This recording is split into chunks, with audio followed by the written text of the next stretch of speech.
Hello friends, कैसे हैं आप सब? बढ़िया। चलिए आज हम देखने जा रहे हैं कुछ महत्वपूर्ण प्रश्न जिनमें आपको अनुपाती संख्याएं ज्ञात करनी है। आप देख सकते हैं कि किसी प्रश्न में हमको मध्यानुपाती, किसी प्रश्न में हमको चतुर्थानुपाती ज्ञात करना है, तो कहीं तृतीयानुपाती ज्ञात करना है, और फिर चौथे प्रश्न में हमको क्या ज्ञात करना है? प्रथमानुपाती ज्ञात करना है। दोस्तों, पिछले वीडियो में हमने समानुपात पर आधारित कुछ प्रश्नों को हल किया था। ये उसी के बाद के टॉपिक से लिए गए हैं ये प्रश्न। तो चलिए, हमें सबसे पहले ये समझना होगा कि ये मध्यानुपाती क्या होता है, ये चतुर्थानुपाती क्या होता है, ये तृतीयानुपाती क्या होता है, और ये प्रथमानुपाती क्या होता है। तो चलिए देखिए भाई, सबसे पहले ना ये आप सूत्र नंबर पहला ये याद रखेंगे आप। यदि मान लीजिए आपके पास तीन संख्याएं x, y, z, और वो तीन संख्याएं इस प्रकार हैं कि x अनुपात y बराबर y अनुपात z, ठीक है।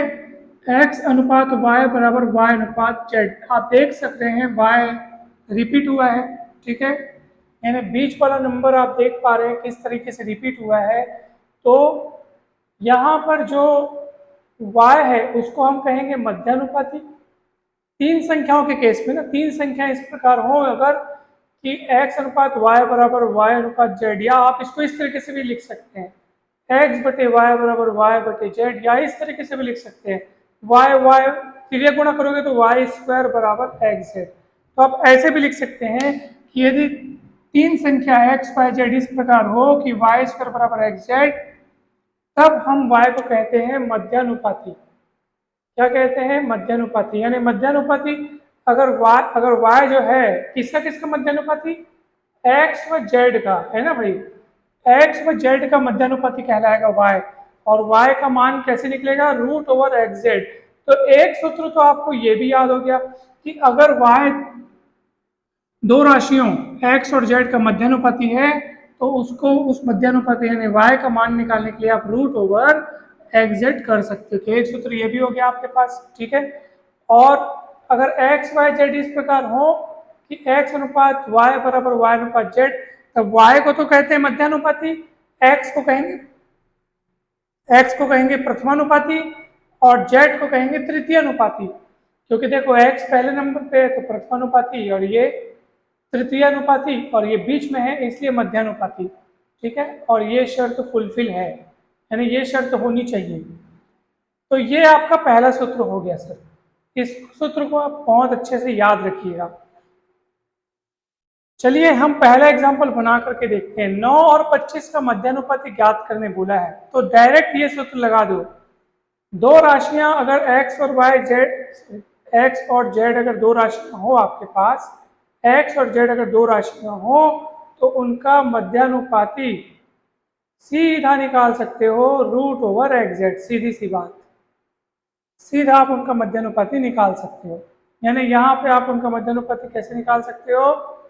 9, पहली संख्या 9 हो गई और दूसरी संख्या 25 हो गई, तो आप यहाँ पे 9 का वर्गमूल हो जाएगा 3 और 25 का वर्गमूल हो जाएगा 5।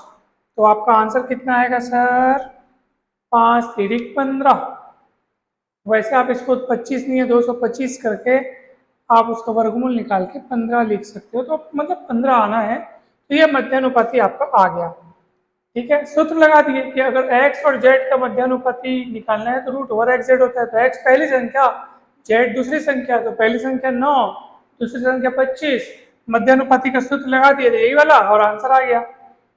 आप ऐसे भी इस सवाल को बना सकते थे। देखो पहले वाले सॉल्यूशन को आप इस तरीके से भी बना सकते हो।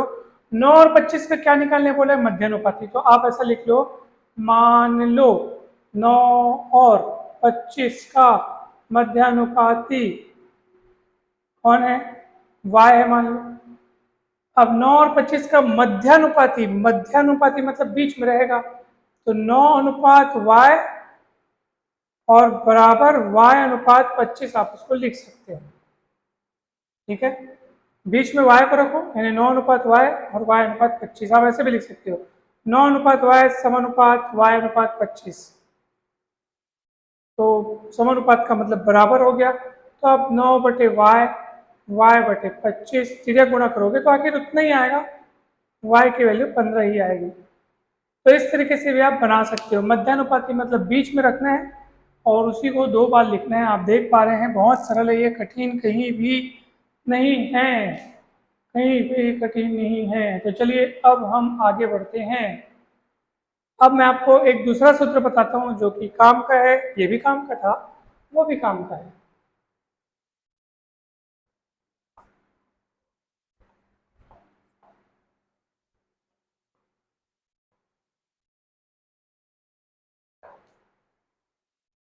एक सूत्र ये है कि अगर मान लीजिए 4 संख्या हैं आपके पास ए बी सी डी और वो इस प्रकार है कि ए अनुपात बी बराबर सी अनुपात डी, तब हम इसे निम्न प्रकार से व्यक्त करते हैं, निम्न प्रकार से व्यक्त करते हैं। ए अनुपात बी बराबर सी अनुपात डी है, इसका मतलब ए अनुपात बी समानुपात सी अनुपात डी, यानी कि ए और बी में वही अनुपात है जो सी और डी में अनुपात है। ए अनुपात बी समानुपात मतलब वैसा ही अनुपात सी अनुपात डी है। तो आप इस चीज को ऐसे भी लिख सकते हैं। और इस स्थिति में ए को कहेंगे प्रथमानुपाती, बी को कहेंगे द्वितीय अनुपाती, सी को तृतीय अनुपाती और डी को कहेंगे चतुर्थानुपाती। तो इस तरीके से हम अनुपातों का नाम लेते हैं। तो आप हमेशा इसको ध्यान रखेंगे, ए प्रथमा, बी द्वितीय अनुपाती, सी तृतीय अनुपाती और डी चतुर्थानुपाती। अब देखो सवाल नंबर बी, मतलब दूसरा सवाल, ठीक है। दूसरा सवाल देखो क्या बोल रहा है, 6, 5 और 21 का चतुर्थानुपाती ज्ञात करो। तो हमको नहीं पता चतुर्थानुपाती क्या है, तो हम लोग x मान लेते हैं। तो आप बोलेंगे माना 6, 5 और 21 का चतुर्थानुपाती मान लो x है। तो चतुर्थानुपाती इसका मतलब क्या है, इसको चौथे नंबर पे जोड़ना, 6:5 समानुपात 21:x, यानी कि 6/5 इसका मतलब बराबर 21/x। तो x का मान निकालने के लिए 21 गुणित 5 करो बटे 6 करो, 3 दूनी 6, 3 सत्ते 21, 7 पंच 35 बटे 2 17.5 x का मान आ गया। ये इसका क्या निकला, चतुर्थानुपाती निकला। कहीं भी डाउट हो तो पूछ लो, कहीं भी डाउट हो तो पूछ सकते हो आप, बहुत सरल था ये। चलिए अब तीसरा देखते हैं। तीसरा 12 और 30 का क्या बोल रहे हैं, तृतीय अनुपाती निकालने बोल रहे हैं, तृतीय अनुपाती, ठीक है। तो ऑब्वियस सी बात है कि 12 और 30 का तृतीय अनुपाती निकालने बोल रहा है, इसका मतलब यह है कि 30 वहां पर बीच में रहेगा क्योंकि x को बोल रहा है, मतलब सॉरी तृतीय अनुपाती अगर मान लो x, एक बात की बात है ना, 12 और 30 का तृतीय अनुपाती कितना x है, इसका मतलब x तीसरे नंबर पर रहेगा। तो बीच वाले को हमको क्या करना पड़ेगा, डबल करना पड़ेगा। तो चलिए मैं इसको फिलहाल मिटाता हूं। मैं 3 संख्याओं के केस में ना बीच वाले को डबल किया जाता है, ऐसा है, ऐसा आप समझो, ठीक है। तो 12 और 30 का तृतीय अनुपाती माना x है, तो तृतीय अनुपाती इसका मतलब क्या है, अतः 12:30 बराबर 30:x, ठीक है। इस तरीके से हम उसको लिखेंगे।